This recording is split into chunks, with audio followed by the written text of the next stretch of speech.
할렐루야, 할렐루야. 하나님 말씀 봉독해 올립니다. 봉독해 올린 하나님 말씀은 하박국서 2장입니다. 2장 1절부터 4절까지 있는 말씀 우리 함께 같이 읽겠습니다. 시작.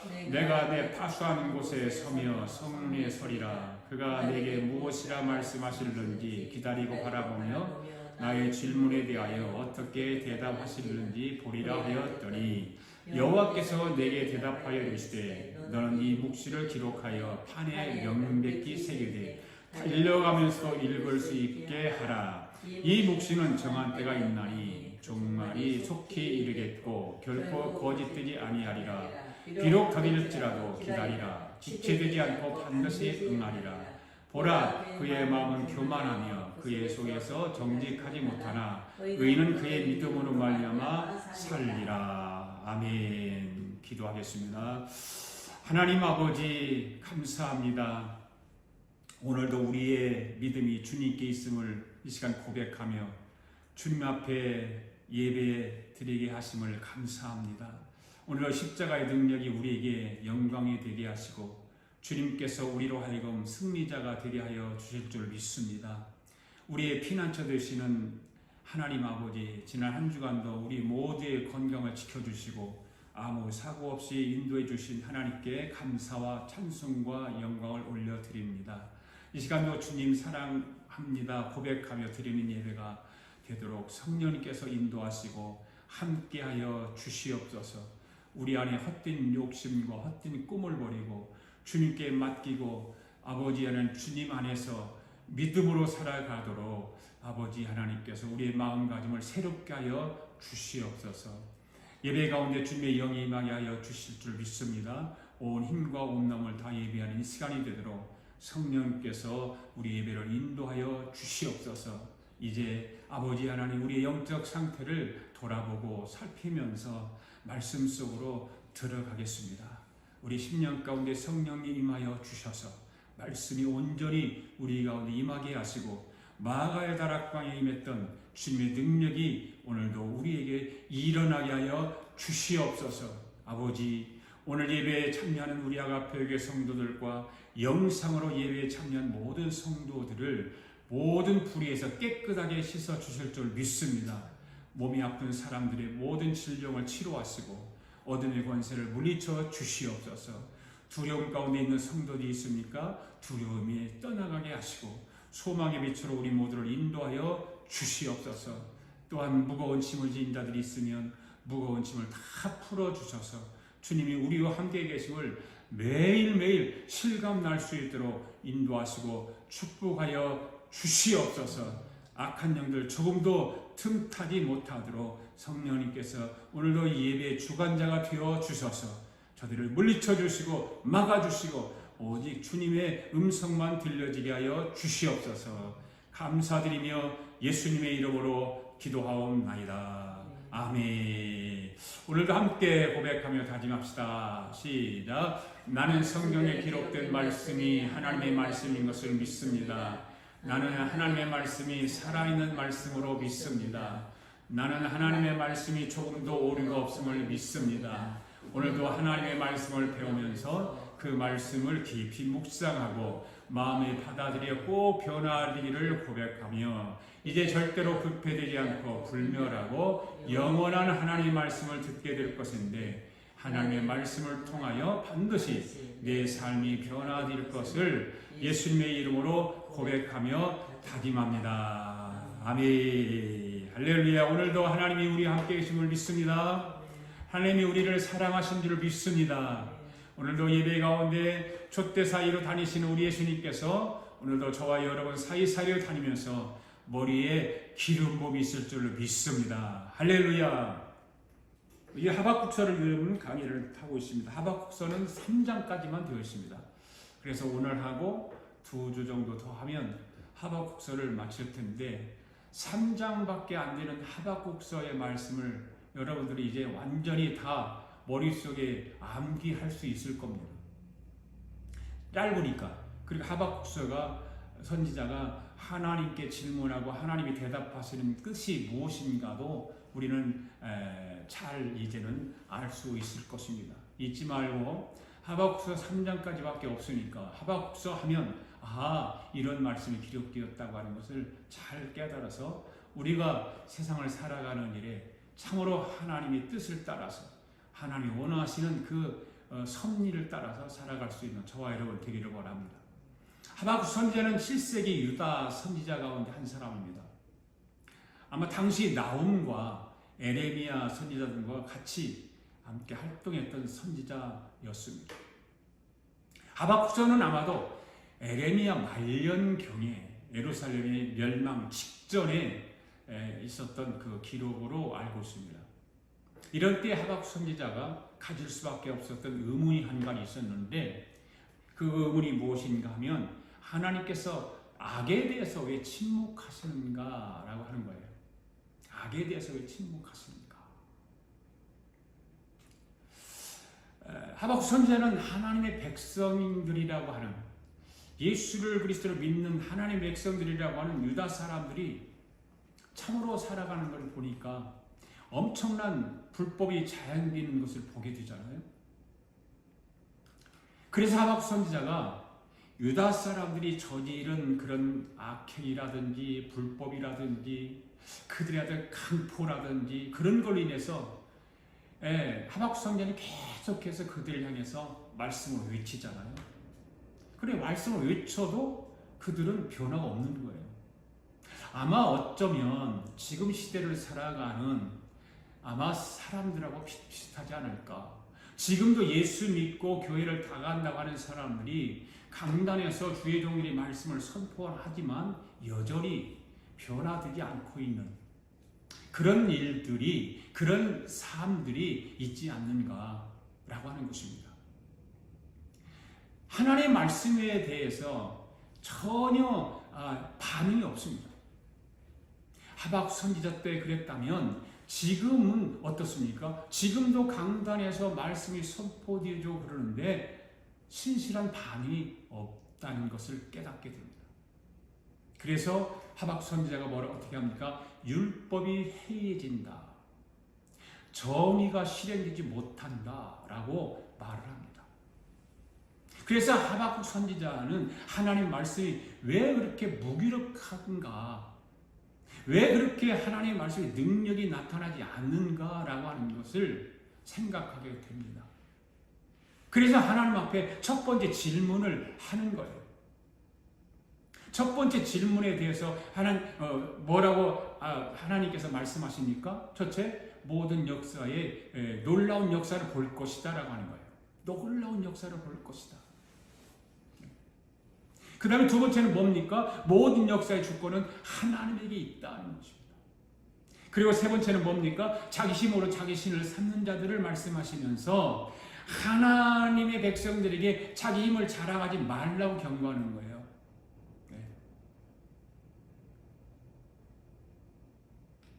여기서 자기 힘으로 자기 신을 삼는 자들은 어떤 자들입니까? 바로 바벨론 사람들이잖아요. 저들이 추구한 물질적인 힘, 어떤 군사력이 가지고 있는 힘, 이런 것들을 신으로 떠받치고 살아가는 그들에게 자기 힘으로 자기 신을 삼는 자들이라고 말하고 있는 것입니다. 이런 말씀들을 보면서 오늘 저와 여러분들도 자기 힘을 가지고 자기 신을 삼으며 살아가지는 않는지 한번 생각해보고 돌아보아야 하지 않을까라고 하는 것입니다. 여러분들에게는 힘이 무엇입니까? 무엇이 여러분들에게 힘입니까? 돈? 대부분이 그럴 거예요. 돈의 힘이라고 하는 것은 무시할 수 없죠. 돈의 힘이라고 하는 것은 참으로 위력이 대단한 것입니다. 그래서 사람들은 그 돈의 힘을 가지고 자기 신을 삼으며 살아가려고 하는 사람들이 너무 많다는 거죠. 교회를 다님에도 불구하고 교회를 인도해 나가는 지도자들 뿐만 아니라 성도들이 그렇게 살아가고 있지 않는가. 그런데 여러분, 하나님께서 그 하박국 선지자에게 응답을 하시면서 이렇게 말해요. 자기 힘으로 자기들이 신을 삼은 결과 어떻게 되는가를 말씀하고 있잖아요. 결국은 그들은 자기 힘으로 자기 어떤 군사력으로 신을 삼고 살아가는 사람들이 결국적으로는 교만해진다라고 말씀하고 있죠. 물질적인 힘 때문에 추악한 일들을 벌이고 있잖아요. 그렇잖아요. 그 물질적인 힘, 돈의 힘 때문에 사람이 선하게 살아가고 그 다음에 정말 정직하게 살아가는 것이 아니라 그 돈의 힘, 물질적인 힘 때문에 인생이 추잡해지고 추악해지고 그런 추악한 일을 자행하게 되고 결국 그렇게 하다 보니까 어떻게 되는 거예요? 파멸에 이르게 될 것이라고 말하고 있는 거예요. 그런데 하박국 선지자는 자신의 첫 번째 질문에 대한 하나님의 답변에 대하여 하박국은 이해할 수가 없는 거예요. 만족할 수 없는 거예요. 하나님의 이런 무시무시한 응답을 들은 하박국 선지자의 두 번째 질문은 그런데 하나님은 왜 잠잠하십니까? 라고 하는 것입니다. 그렇게 하나님 말씀하시는데 하나님 악한 자들이 그렇게 불법을 저지르고 하는데도 불구하고 왜 하나님은 잠잠하십니까? 라고 하는 것입니다. 하박국 선지자는 하나님의 백성들이 살아가는 세상 안에서 공의가 실현되지 않는 것과 관련해서 그래서 하나님께 또한 질문을 하는 거예요. 그리고 그에 대한 대답을 들을 수 있었죠. 그런데 하나님의 대답에 대해서 하박국은 오히려 어떻게 말을 해요? 또 다른 새로운 그 의문에 사로잡히게 되는 거예요. 이것이 뭡니까? 두 가지죠. 첫째는 뭡니까? 악을 미워하는 거룩하신 하나님께서 왜 당신의 백성들이 바벨론으로부터 고통을 당하는 것을 방관하시고 잠잠하시는가였어요. 당신의 백성들 아닙니까? 당신의 백성들이 조금 잘못을 했다고, 좀 죄를 지었다고 그래서 그 악한 바벨론에게 왜 고통을 당하게 하냐는 거예요. 왜 잠잠하시느냐는 거였어요. 두 번째는 뭐였습니까? 두 번째, 한번 읽어볼까요? 시작. 분사력을 십국하여 자기들의 신으로 삼고 좋아하는 바벨론을 왜 방치하느냐? 하박국 선지자는 이렇게 궁금한 거예요. 의문에 사로잡혀서 이렇게 하나님 앞에 새로운 그 의문에 사로잡힌 것을 말하고 있는 거예요. 그런 질문과 함께 혼탁한 현실 속에서도 하나님을 굳게 신뢰하는 하박국의 믿음을 우리는 볼 수 있는 것입니다. 여러분 12절 말씀 한번 읽어볼까요? 시작. 선지자가 이르되 여호와 나의 하나님 나의 거룩한 이시여 주께서는 만세전부터 계시지 아니하시나이까 우리가 사망에 이르지 아니하리이다. 여호와여 주께서 심판하기 위하여 그들을 두셨나이다. 반석이시여 주께서 경계하기 위하여 그들을 세우셨나이다. 아멘. 여러분 하박국의 혼탁한 현실 속에서 하나님을 신뢰하는 믿음이 그에게 있었다라고 하는 것을 이 12절 말씀을 통해서 보면 확실하게 알 수 있습니다. 여러분 하박국의 하나님을 향한 신앙 고백을 한번 보십시오. 여호와 나의 하나님, 그죠? 여호와 나의 거룩하신 이시여, 그리고 여호와 나의 반석이시여, 만세전부터 계시는 여호와시여라고 고백하고 있지 않습니까? 이런 하박국의 이런 신앙 고백을 보게 되면 하박국은 하나님의 속성을 알고 있었다. 그래서 이런 표현들을 사용하고 있는 것입니다. 그리고 하박국의 두 번째 의문은 무엇이었습니까? 바로 왜 거짓된 자들을 방관하시고 잠잠하시느냐 그랬어요. 13절 말씀 읽어볼까요? 시작. 주께서는 눈이 정결하심으로 악을 참아보지 못하시며 해악을 참아보지 못하시거늘 어찌하여 거짓된 자들을 방관하시며 악인이 자기보다 의로운 사람을 삼키는데도 잠잠하시나이까? 어찌하여 불의가 판치도록 가만히 내버려 두느냐 그 말이에요. 이거를 질문을 하고 있는 거예요. 그런데 하나님은 침묵하고 계세요. 여러분 지난 주일에 하나님의 침묵 네 가지에서 말씀드렸죠. 하나님의 침묵 네 가지가 뭡니까? 첫째는 침묵을 통해서 진짜와 가짜가 드러난다. 그 다음 두 번째는 침묵을 통해서 훈련의 차원에서 하나님이 침묵하신다. 그 다음에 세 번째는 하나님의 때가 있기 때문에 침묵하신다. 그 다음에 네 번째는 뭡니까? 하나님 백성의 죄 때문에 침묵하신다. 하나님 침묵하시는 이유가 바로 이런 정도의 네 가지 정도의 뭐 때문에 침묵하신다는 것입니다. 하나님은 그들의 죄를 정화하시기 위해서 바벨론 군대를 보내셨어요. 뭐를 정화하기 위해서? 예수 믿는 사람들의 죄를 정화시키기 위해서 악한 자들을 사용하신다 그 말이에요. 그리고 그들이 죄를 철저히 회개하고 새롭게 되어서 하나님의 백성으로 합당한 삶을 살기까지 하나님은 침묵하신다.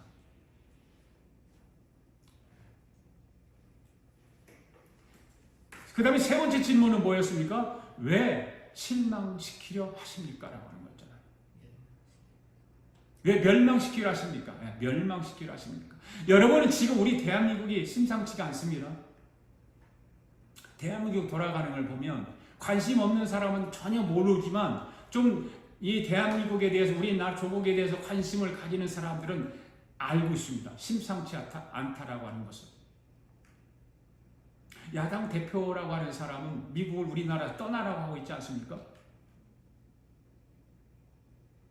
그리고 우리 김일성, 우리 김정일, 우리 김정은의 이름이 폄훼되지 않도록 해야 한다고 공개적으로 말하고 있지 않습니까? 우리 김일성, 우리 김정일, 우리 김정은 이름이 폄훼되지 않도록. 이야, 여러분 놀라운 이건 정말 무서운 소리 아닙니까? 그리고 간첩 혐의를 받고 있는 자들이 국회의원이 돼서 활개를 치고 있지 않습니까? 그러니까 우리 조국을 바라보면 심각한 거예요. 그러면서 우리는 하나님 왜 우리 조국을 이렇게까지 놔두십니까? 라고 해본 적이 있습니까? 하박국을 선자를 우리가 공부를 하면서 우리 대한민국 현재 상황 어찌면 이렇게 또 맞은가? 라고 생각을 해요. 교회들이 침묵을 하고 있잖아요. 목사님들이 침묵하고 있잖아요. 오히려 공산주의를 선호하고 공산주의가 더 되기를 원하고 그 다음에 공산국가로 되어지기를 원하는 사람들, 자유민주주의를 싫어하고 공산주의를 원하는 사람들이 사회주의를 원하는 사람이 너무 많다는 거죠. 그래서 현직 대통령을 물러가라.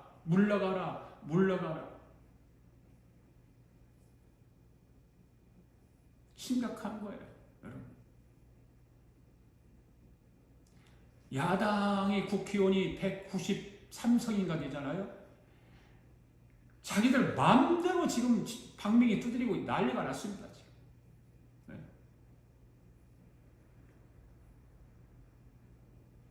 대통령을 세워놓고 대통령이 할 일을 못하게 하고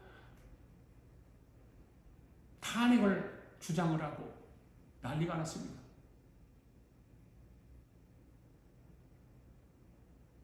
그리고 우리는 우리 나라를 위해서 하나님 앞에 우리도 질문을 해보고 기도해야 됩니다. 하나님 왜 우리 조국을 이렇게 멸망시키러 가십니까? 하나님을 믿는 백성들로 하여금 우리 조국이 여기까지 오게 되었는데 왜 우리나라가 공산국가로 가는 것을 보기만 하십니까? 여러분 우리나라는 일본에 앞지어서 하나님께서 그리스도인들로 하여금 나라를 찾게 하셨잖아요. 예수 믿는 사람들 때문에 우리나라가 해방된 거 아닙니까? 솔직히 그렇지 않습니까? 그런데 이 공산주의 사상을 좋아하는 사람은 이걸 부인하는 거예요. 아니라는 거예요. 건국 대통령인 이승만 장로님을 통해서 나라를 건국하게 하시고 6.25 전쟁 가운데서도 예수 믿는 사람들 그리스도인들 때문에 나라가 공산국가로 가지 않고 자유민주주의로 살아오게 했던 것인데 이걸 다 부인하고 부정하고 그래서 6.25 때 어떻게 했습니까? 미국 물러가라. 미국 전쟁 끝났는데 왜 미국이 왜 있느냐? 우리나라가 통일이 일본 압제에서 해방되었을 때에 6.25 전쟁이 일어나기 전에 미국이 물러가라 그래서 물러갔잖아요.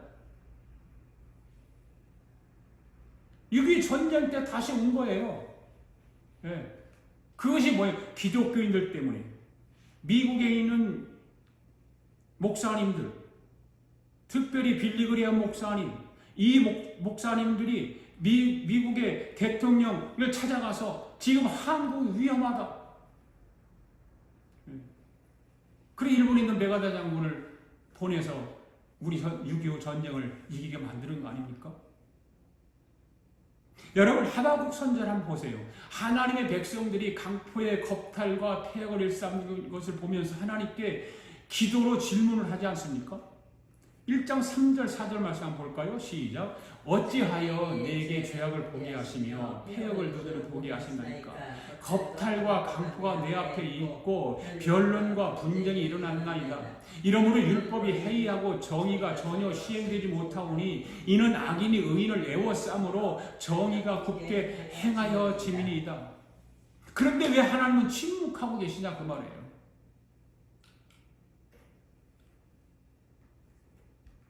하박국 선지자의 마음은 뭐예요? 하나님이 하시는 일에 대해서 이해하기 어렵다는 생각에서 질문을 했는데 이에 대해서 하나님 답변하십니다.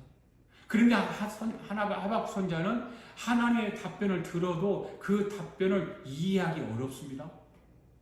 왜 그렇습니까? 악한 바벨론을 통해서 유다를 심판하시려고 그런 심판의 과정을 통해서 유다를 다시 회복시키실 것이라는 메시지는 선지자가 듣기에는 매우 어렵고 이해하기 어려운 답변 아닙니까?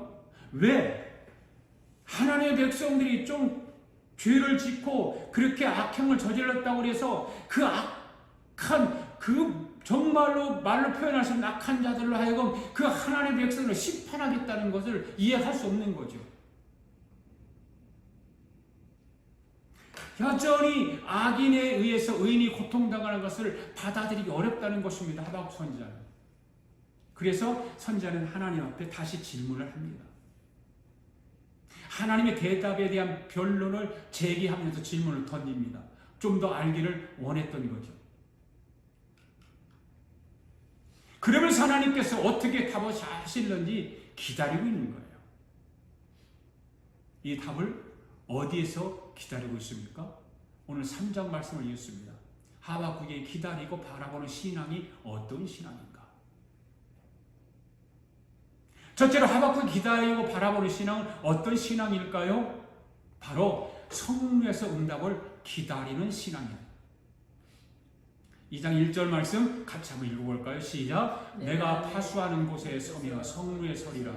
그가 내게 무엇이라 말씀하시는지 기다리고 바라보며 나의 질문에 대해 어떻게 대답하시는지 보리라 하였더니. 아멘. 여러분 이 말씀을 잘 보세요. 하박국 선지자가 자신의 질문에 대한 하나님의 답을 기다리면서 어떻게 고백을 하고 있습니까? 파수하는 곳에 서며 성루에 서서 하나님께서 무엇이라고 답을 하실는지 나는 기다리고 바라보겠습니다. 라고 하는 거예요. 그러면서 나의 질문에 대하여 어떻게 대답하실는지를 보겠다고 고대하고 있습니다. 여러분 성루가 무엇이죠? 성루는 옛날에 도시마다 전부 적들이 침입해오지 못하도록 성을 쌓은 거예요. 여기 성이 쌓았어요. 지금 성을 쌓았어요. 네. 성을 쌓았어요. 그래서 군대 성루가 있습니다. 거기에 올라가서 파수꾼이 적의 동태를 살피는 곳이 바로 성루입니다. 파수꾼은 어떤 일을 하는 사람들일까요? 파수꾼은 성루에 있는 파수대에 올라가서 경계를 살피고 그 일을 감당하는 자들입니다. 적의 위험이나 특이한 상황을 발견할 경우 그것을 성중에 알려서 대비케 하는 임무를 받은 사람들이 바로 파수꾼들입니다. 그러면 1절 말씀을 보면 내가 파수하는 곳에서 라고 했는데 거기서 내가 누구를 말하는 걸까요? 바로 하박국 선지자죠. 내가 파수하는 곳에 서며 지금 파수꾼 역할을 하기 위해서 파수대에 서 있는 거예요. 성루에 서 있는 거예요. 그런데 여러분 하박국 선지자가 파수꾼입니까? 아니잖아요. 하박국 선지자는 뭐예요? 선지자입니다. 성경에서 선지자는 백성들에게 하나님의 계시를 미리 보고 하나님의 심판을 경고하는 그런 사명을 가지고 있습니다. 그렇죠? 그래서 파수꾼으로 불리는 거예요. 파수꾼으로. 하박국 바로 그 영적 파수꾼으로서의 자신의 정체성에 대한 분명한 인식을 가지고 있었던 것입니다.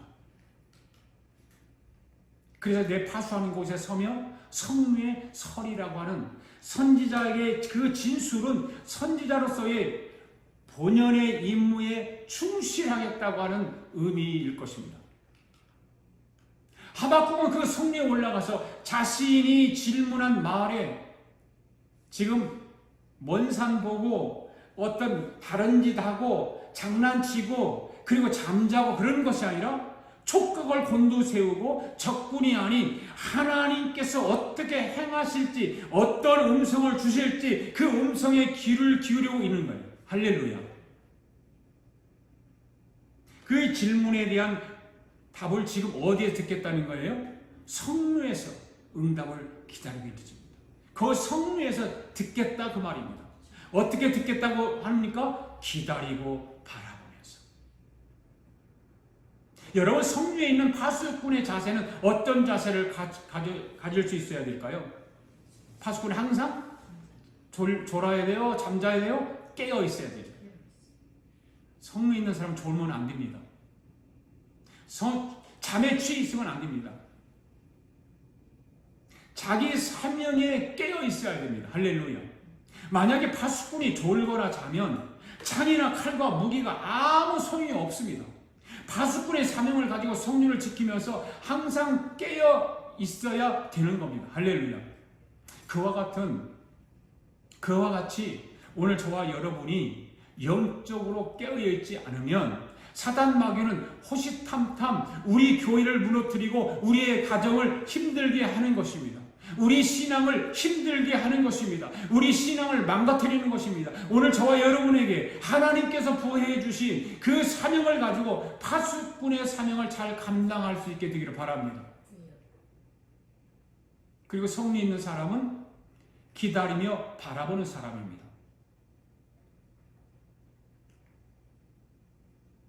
하박성대는 악인들이 득세하는 것을 보고 의인들이 핍박을 받는 것을 보고 하나님께 질문한 후에 어떤 답이 들려올지 성리에 올라가서 바라보며 기다립니다. 1절 말씀 한번 읽어볼까요? 시작. 내가 파수하는 곳에 서며 성리에 서리라. 그가 내게 무엇이라 말씀하실는지 기다리고 바라보며. 그죠? 그가 내게 무엇을 말씀하실는지 기다리며 바라보리라고 하는 거예요. 기다리며 바라보리라. 네. 여러분 하박국이 성루에서 하나님의 음성을 듣기를 기다렸듯이 오늘 저와 여러분이 하나님 앞에 기도한 것 너무 조급하게 생각하지 말고 하나님 앞에 기도했으면 그 내용을 상상하고 바라보면서 기다려야 될 줄로 믿습니다. 하나님의 응답을 기다릴 줄 알아야 되는 거예요. 조급해서는 안 돼요. 또 중단해서도 안 돼요. 분명히 하나님께서 응답하실 것을 믿고 조금 응답이 더딜지라도 기다리는 사람에게 지체하지 않고 꼭 이루어 주실 줄로 믿습니다. 응답하여 주실 줄 믿습니다. 성리에서 기다릴 줄 아는 사람은 믿음의 사람이죠. 할렐루야. 큰 믿음을 가진 사람이죠. 큰 믿음을 가진 사람이에요. 할렐루야. 여러분 말씀을 기다릴 줄 알아야 돼요. 네. 하나님의 뜻을 바라보면 기다립니다. 보면서 하나님의 역사를 바라보며 기다립니다. 하나님의 무슨 말씀을 하시는지 하나님의 가르침을 기다리는 겁니다. 기다리지 못해서 실패한 사람들이 성경에 많이 나오지 않습니까? 기다리지 못해서 자기 마음대로 하다가 하나님의 책망을 듣기도 하고요. 여러분 기다릴 줄 알아야 되는 거예요. 기다림이 믿음인 것입니다. 할렐루야. 당장 오늘의 세상을 보면 악한 사람들은 잘 되고 어렵게 살려고 하는 사람들은 고통과 어려움이 할지라도 기다리면 하나님께서 해결해 주실 줄 믿습니다.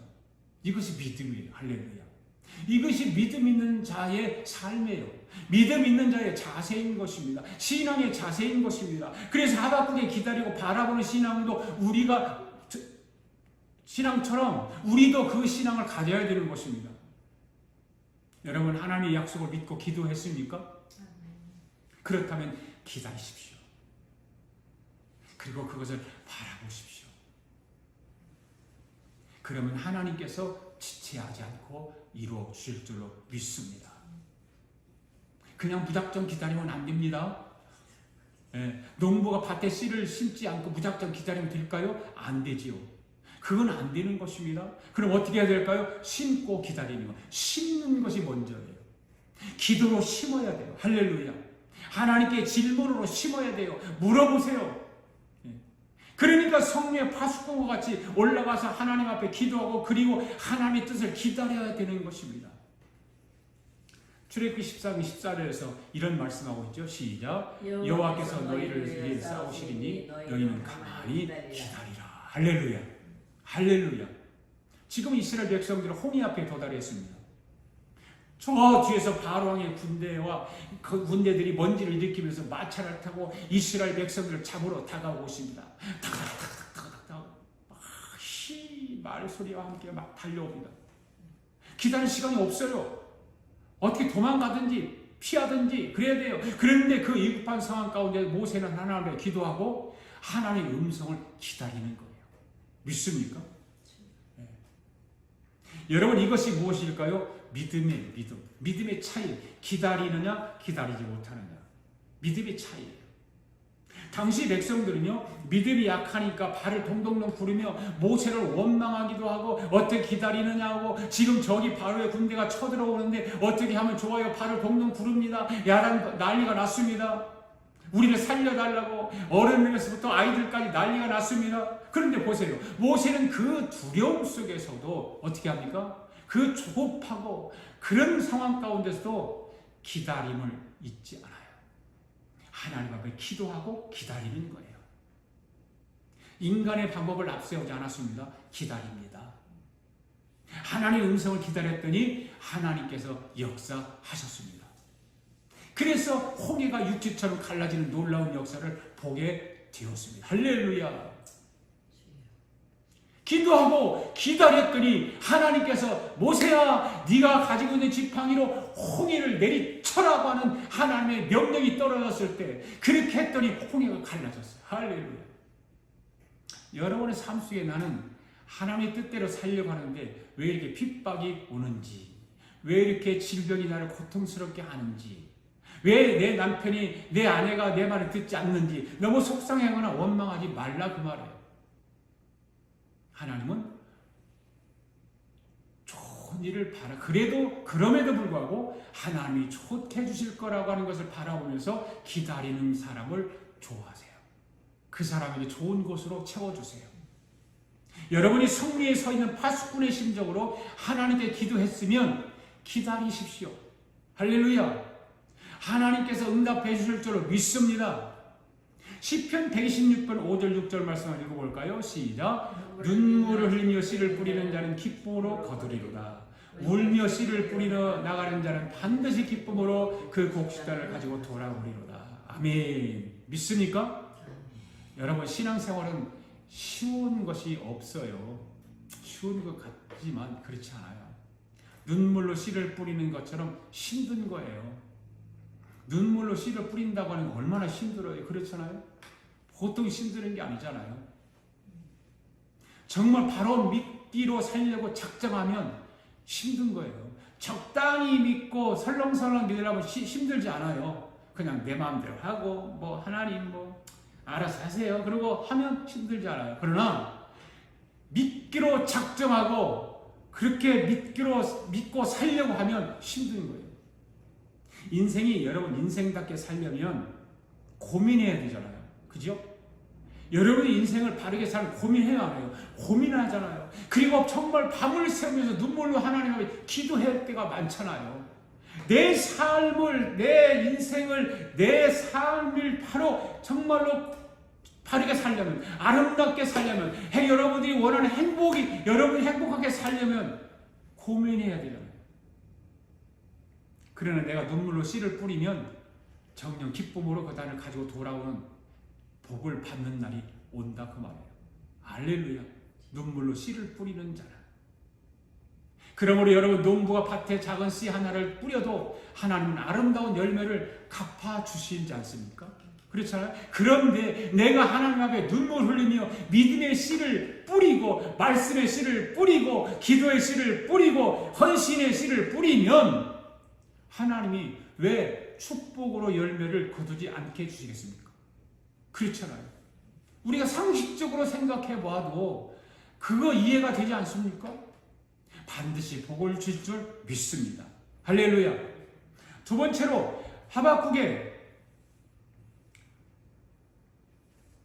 기다리고 바라보는 신앙은 어떤 신앙일까? 바로 기다리고 바라보니까 어떤 일이 일어났습니까? 바로 하나님의 응답을 듣지 않습니까? 네. 하박국은 성문에서 하나님의 응답을 기다려요. 그랬더니 응답을 듣게 됩니다.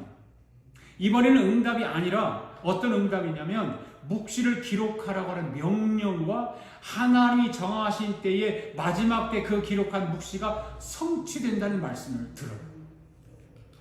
어떤 말씀인지 2절 말씀을 읽어볼까요? 시작. 여호와께서 내게 대답하여 이르시되 너는 이 묵시를 기록하여 판에 명백히 새기되 달려가면서 읽을 수 있게 하라.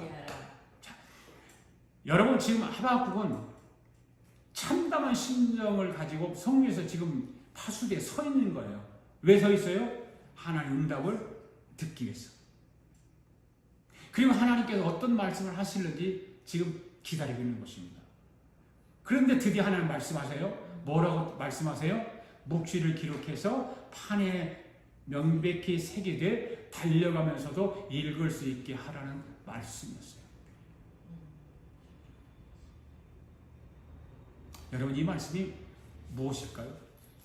이 말씀의 뜻이 무엇일까요? 이 말씀의 본문의 말씀으로 보면 이 말씀이 말씀을 달리는 자도 볼 수 있도록 확실하게 새겨 넣으라는 의미인 것으로만 이해할 거예요. 그러나 본문은 이러한 의미 외에도 또 다른 의미로 이해할 수 있어요.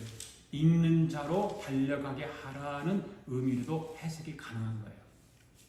또한 전력이 그것을 가지고 달려가게 하라고 하는 의미도 있습니다. 그러나 우리는 여기서 후자의 해석으로 영적 교훈을 한번 생각해 보자 그 말이에요. 여러분 하나님의 묵시를 읽는 자가 달려간다는 것은 무엇을 의미하는 걸까요? 그것은 곧 하나님의 묵시를 다른 사람에게 전달하는 것을 의미하는 것입니다. 아멘. 전력이 그것을 가지고 달려가게 하라는 것입니다. 아멘. 그렇습니다. 하나님의 말씀을 묵시를 읽은 사람은 마치 전령이 왕의 명령을 받아 달려가는 것처럼 그 하나님의 묵시의 말씀을 읽은 너는 그것을 가지고 다른 사람들에게 전달하기 위해서 달려가야 한다 그 말이에요. 믿습니까? 여러분 사마리아 수가성에 사는 여인을 한번 생각해 보세요. 이 사마리아 수가성 여인이 물을 길러러 우물가에 갔다가 예수님을 만나잖아요. 그리고 예수님으로부터 진리의 말씀을 들어요. 우물가에서 예수님을 만난 진리의 말씀을 들은 이 여인은 자신이 메시아를 만난 사실을 전하기 위해서 어디로 달려가죠? 성 안으로 달려가요. 예수님을 만나서 구원의 복된 소식을 깨달은 바울 사도는 온 세상을 향해서 그 복된 소식을 전하기 위해서 달리고 또 달리며 쉼없이 그 복음을 가르치고 선포해요. 그와 마찬가지로 하나님의 묵신 진리의 말씀을 듣고 읽고 배운 사람은 그 묵시를 다른 사람에게 증거해야만 되는 것입니다. 아멘. 하나님의 말씀은 진리의 말씀입니다. 구원의 말씀입니다. 구원을 얻는 지혜가 그 안에 있는 것입니다. 그것을 읽을 때마다 하나님의 뜻을 바로 헤아릴 수 있습니다.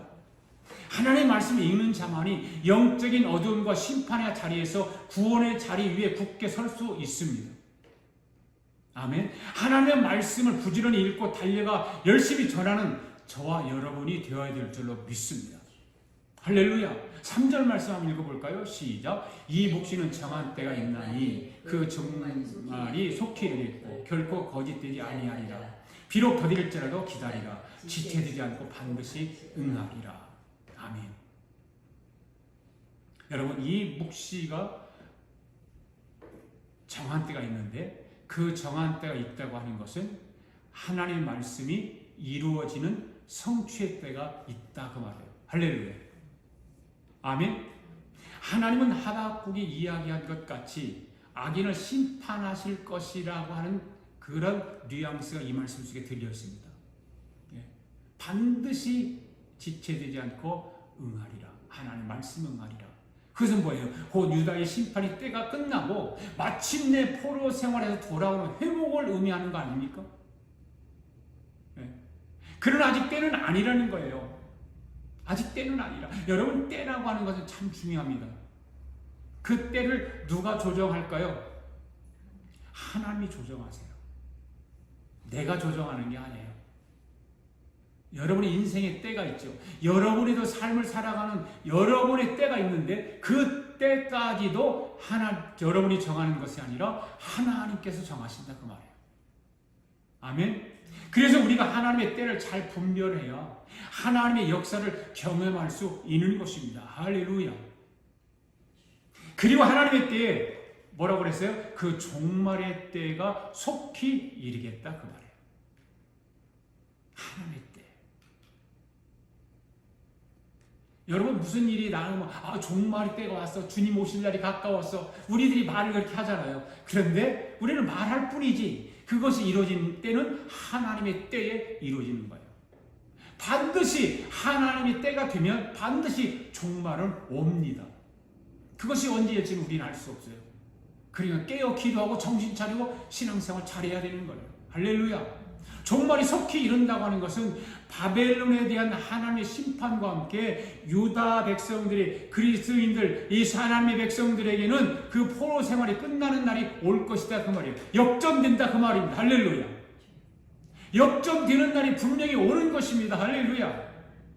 여러분, 지금 세계가 돌아가는 것을 보십시오. 급변하고 있습니다. 미국도 마찬가지예요. 급변하고 있는 거예요. 온 세상이 급변하고 있어요. 이스라엘과 중동 지역의 전쟁을 보십시오. 그 다음에 러시아와 우크라이나 전쟁을 보십시오. 급변하고 있어요. 이스라엘 중심으로 한 중동 지역이 심상치가 않아요. 무역 전쟁을 지금 중국하고 미국하고 지금 하고 있잖아요. 심상치가 않아요. 네? 패권 전쟁이 심상치가 않아요. 우리 대한민국을 보십시오. 지난 정권 문재인 정부는 어떻게 했습니까? 일본과 지소미아 한일 군사협정을 일방적으로 우리나라 파괴해버렸어요. 여러분, 일본과 군사협정 지소미아 파괴하면 어디가 유익할까요? 우리나라 유익할까요? 천만의 말씀. 그리고 점점점 공산화하기 위해서 중국, 러시아와 북한과 연대를 하려고 했지 않습니까? 공산화를 만들어가기 위해서, 공산화로 가기 위해서 이런 일들을 했던 거예요, 문재인이. 말도 안 되는 내로남불의 사람을 국방장관을 세워놓고 서울대, 고려대, 부산대 촛불을 들고 안 된 학생들이 안 된다고 외쳐도 강행을 했지 않습니까? 이게 나라냐고 하던 사람들이 도리어 이게 나라냐는 소리를 듣고 우리나라를 공산화하려고 했다가 실패하고 말지 않습니까? 다행히 하나님께서 윤석열 대통령을 세워주셔서 그나마 자유민주주의가 지속되고 있는 거예요. 여러분, 그거 믿습니까? 네. 여러분, 하나님의 역사는 더딘 것 같지만 때가 되면 급속하게 진행되는 것입니다. 노아 시대 하나님의 홍수로 인한 인류 심판을 예고하셨잖아요. 근데 여러분, 우리가 너무 잘 아는 거예요. 그러나 120년간 아무 일도 일어나지 않았습니다. 그래서 아무도 사람이 믿지 않았습니다. 우리나라가 전 6.25 전쟁이 끝난 이후에 우리나라가 이승만 대통령과 그 다음에 박정희 대통령 통해서 자유민주주의 경제대국을 이뤄놓아서 70년, 80년 동안 잘 살았습니다. 아무 일도 없었습니다. 그런데 지금에 와서 세 명의 좌파 대통령들을 거치면서 북한하고 접촉하고 북한과 하나가 되자고 그러고 자꾸 공산화가 이루어가려고 했던 그런 시기가 우리가 살아가고 있는데 너무 편하게 살았고 너무 잘 살았고 경제의 대국으로 살았고 그렇기 때문에 그런 것을 모르는 거예요.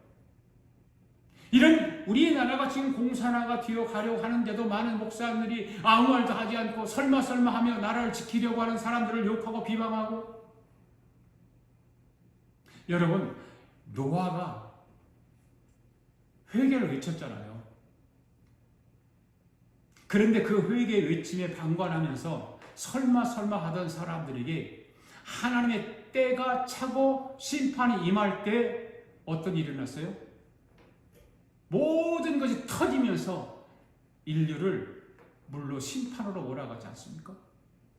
누가 그런 일이 있을까라고 생각했습니까? 120년 동안 너무 평안하고 잘 살았는데 너무나도 사람들이 타락하고 하니까 하나님께서 노아를 통해서 경고하고 또 전하고 배를 지켜야 하고 설득하게 하고 했지만 사람들은 믿으려고 하지 않았습니다. 콧방구를 끼웠습니다. 귀뚱을 알아들었습니다. 그런데 하나님의 심판이 이루어지기 하니까 급속하게 다 인류를 심판 속에 집어넣은 것입니다. 사랑하는 성도 여러분, 시작과 끝은 하나님의 손에 달려 있습니다. 유다를 향한 묵시는 반드시 이루어지는 날이 옵니다. 할렐루야. 우리 조국을 보십시오. 헌법이 무너졌습니다. 다수당의 민주당을 보십시오. 헌법을 지키지 않습니다. 이승만 대통령이 우리나라 헌법을 만들었을 때 어떤 정신을 만드는지 여러분 아십니까? 하나님의 말씀인 성경을 토대로 해서 우리나라 법을 만들었던 것입니다. 그런데 자기들 마음대로 법을 어기면서 나라를 끌고 가고 있습니다. 우리는 끊임없이 미국에 와서 이민자로 살아가지만 우리 조국을 위해서 기도해야 될 줄로 믿습니다. 우리는 지금 종말의 시대를 살아간다고 사람들은 말을 합니다. 그리고 실제적으로 종말의 시대를 살고 있습니다. 혼란스러운 세상에서 우리는 끊임없이 질문을 던지면서 살아갑니다. 왜 이런 일이 일어납니까? 주님, 왜 이런 일이 관여하지 않습니까? 이런 일이 있는데도 불구하고 왜 주님은 여기에 관여하지 않습니까? 과연 하나님이 살아계십니까? 주님은 언제 오십니까? 당신은 어디 계십니까? 라고 이런 질문을 던지지만 하나님의 묵시는 반드시 이루어질 것입니다. 하나님 말씀은 분명히 이루어질 것입니다. 비록 더딜지라도 지체되지 않고 반드시 이루어질 것입니다. 세 번째로 기다리고 바라보니까 어떤 응답이 있었습니까? 바벨론의 교만과 정직하지 못함으로 인해서 궁극적으로 바벨론을 멸망하지만 믿음으로 말미암아 살아가는 의인은 믿음으로 생명을 얻는다라고 하는 것을 강조하고 있어요. 그리고 세 번째, 의인은 믿음으로 살리라와 하는 하나님의 말씀이 떨어지는 거예요. 4절 말씀 읽겠습니다. 시작. 보라, 그의 마음은 교만하며 그의 속에서 정직하지 못하나 의인은 그의 믿음으로 말미암아 살리라. 4절의 말씀을 보면 교만한 사람과 믿음으로 사는 사람을 언급하고 있습니다. 그런데 매우 대조적입니다. 다 믿음을 가지고 있습니다. 그런데 한 사람은 자기를 믿는 사람입니다. 그건 교만입니다. 다른 사람은 하나님을 믿고 살아가는 사람입니다. 그 사람은 믿음의 사람입니다. 여러분, 여기서 자기를 믿고 교만에 빠져 있는 사람은 누구를 말할까요? 바로 바벨론을 말하고 있는 거예요. 하박국 선지자가 어째서 악한 바벨론을 사용해서 유다를 심판하시냐고 질문했습니다. 하나님이 이 정황을 전혀 이해하지 못하고 계신 것은 아닌지 질문했습니다. 그러나 하나님은 바벨론의 악을 다 아신다. 나는 다 알고 있다. 그렇기 때문에 그들을 심판하실 것이라고 하나님 말씀하고 있는 거예요. 하나님께서는 당시의 묵시는 정한 때가 있고 때가 이르면 반드시 이루어질 것이라고 말씀하고 있는 거예요. 그런데 불의한 자들은 교만해서 어떻습니까? 하나님 말씀을 믿지 않습니다. 하나님께 대하여서 신실하지도 정직하지도 못합니다. 그러나 의인은 하나님의 말씀을 믿는 믿음의 삶을 살게 될 것이라는 말씀을 하고 있는 거예요. 여러분, 사람들은요, 자기가 하고 싶은 대로 하고 살아가는 것이 자유이고 행복이라고 생각해요. 여러분 진짜 그렇습니까? 여러분들이 하고 싶은 대로 하고 살아가는 것이 그것이 자유입니까? 그것이 행복입니까?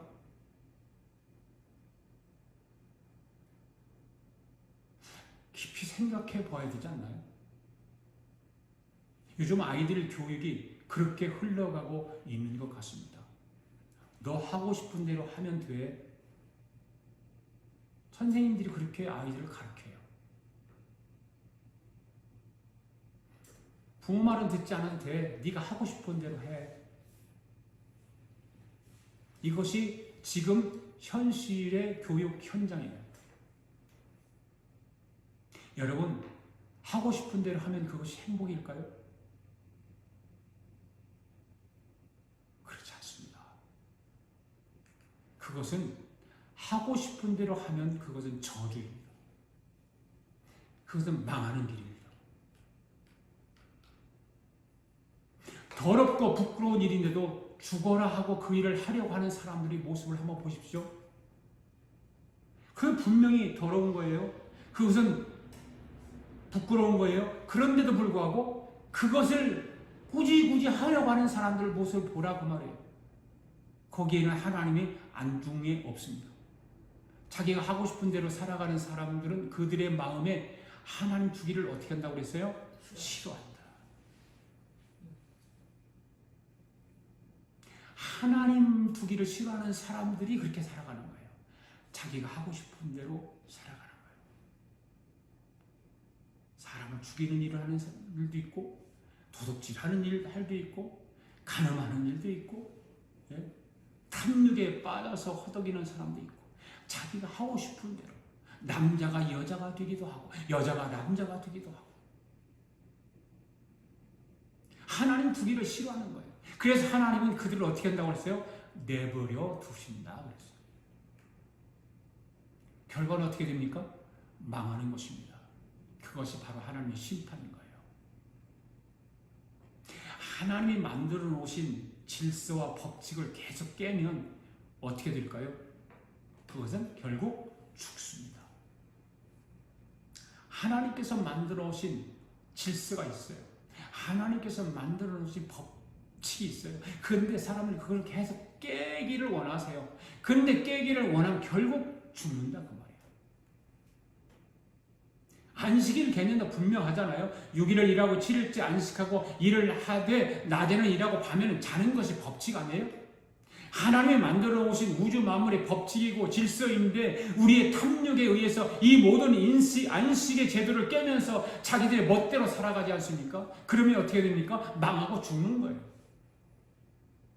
지금 바벨론의 이야기를 하고 있습니다. 하박국에게 바벨론에 대해서 걱정하지 말라는 겁니다.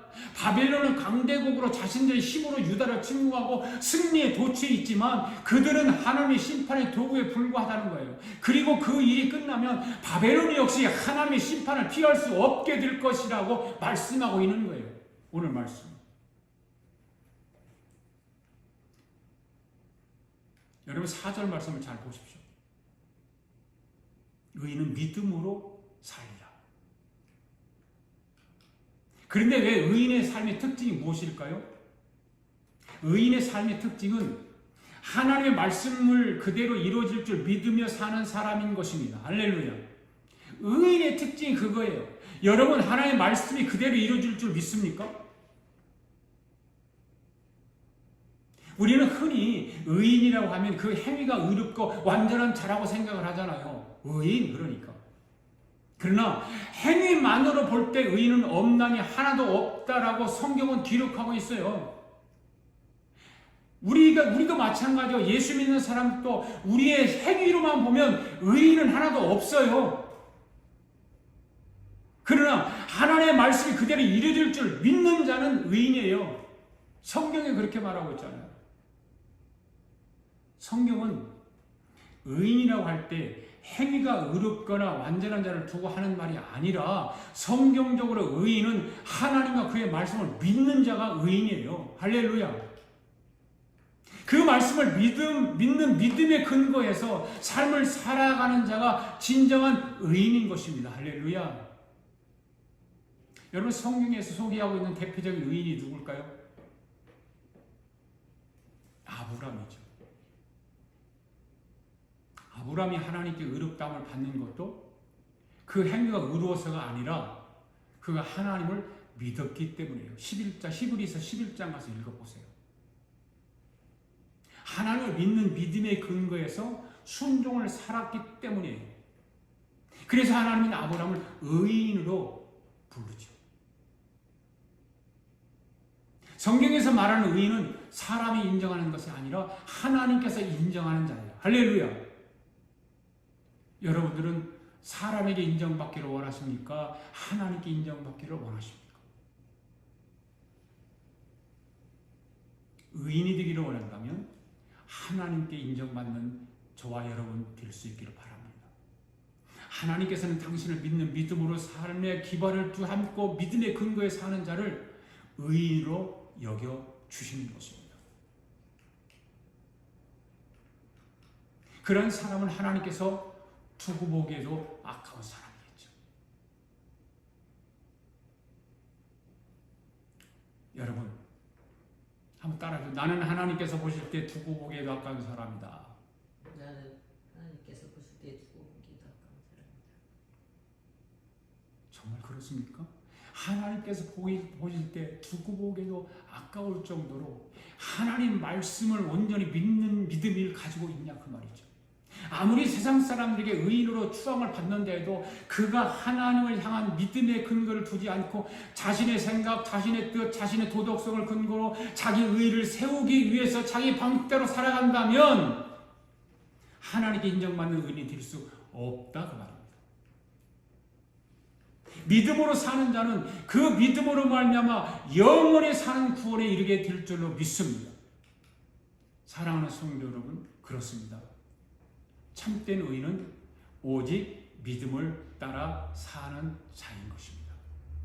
이 한 주간도 하박국이 바라보며 기다리는 신앙인이었다면 오늘 저와 여러분도 하나님의 말씀을 자신의 모든 것을 걸고 하나님의 말씀에 순종하면서 우리 주님만 바라보면서 말씀의 귀를 기울이고 기다리는 믿음의 사람들이 될 수 있기를 주님의 이름으로 축복합니다. 할렐루야. 우리 이 시간에 함께 찬양 부르면서 하나님 앞에 감사 예물을 올려드리겠습니다.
하나님 아버지 감사합니다. 오늘도 하나님께서 귀한 말씀 주시고 우리의 큰 은혜로 베풀어 주심을 감사합니다. 하나님께서 말씀하신 그 말씀대로 우리 삶 속에 적용하며 살게 하시고 하나님의 영광을 나타내며 참으로 하나님이 기뻐하시는 삶을 살아갈 수 있도록 주님이 역사하시고 도와주시옵소서. 오늘도 정성을 다하여 하나님 앞에 감사 예물을 드렸습니다. 주님 이 예물을 받으시고 축복하여 주셔서 사랑하는 성도들이 하나님 앞에 드려진 예물을 아버지 하나님께서 큰 복으로 채워주시되 하늘의 신령한 복으로 이 땅의 기름진 복으로 넘치도록 채워주시옵소서. 그래서 하나님이 기뻐하시는 그 일에 우리가 모두가 사용되어지고 사용받고 쓰임받는 저희들의 삶이 되도록 주님 역사하여 주시옵소서. 하나님의 교회가 참으로 주님이 오시는 그날까지 주의 영광을 드러내는 일을 잘 감당할 수 있도록 축복하시고 성들의 똑같은 은혜를 채워주시고 축복하여 주시옵소서. 지금은 우리 주 예수 그리스도의 은혜와 하나님 아버지의 극진하신 사랑과 성령님의 감동감화 충만하신 역사가 오늘도 하박국에 기다리고 바라보는 신앙을 닮아서 우리도 하나님 앞에 기도하고 하나님께 부르짖었던 것 바라고 기다리는 신앙으로 이 한 주간도 승리하며 살겠다고 다짐하고 돌아가는 사랑하는 성도들 머리머리 의회와 성도들의 가정과 직장과 경영하는 기업 의회와 우리가 살고 있는 이비합중국과 하나